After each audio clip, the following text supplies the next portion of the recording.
My question is, what are your views on the rise of nationalism and populism as a threat to democracy in Europe and Latin America? Well, congratulations on being a citizen. I know it's been a long time, but I still feel like it's awesome when great people become Americans. I mean, the rise of nationalism and populism, I mean, it's happening here in the US, it's happening around the world, and there are a lot of forces that are coming together to accelerate it. So one is certainly climate change.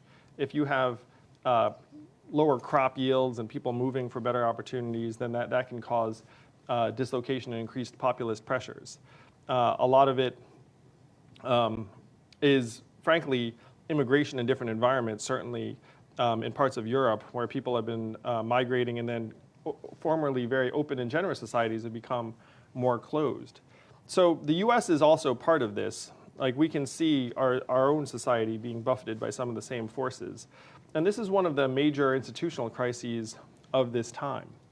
Now, for better or for worse, many of these societies are democracies, and we need to listen to our people. And so the fact that Brexit happened, as one example, I mean, that was a shock to many. But you have to pay heed. If you're a democracy and the majority of your citizens come out in a certain direction, instead of just questioning it as irrational, you have to say, well, how the heck did that happen? So these are some of the big challenges. I don't have any quick or easy answers, but I will say, unfortunately, that climate change is a big part of it.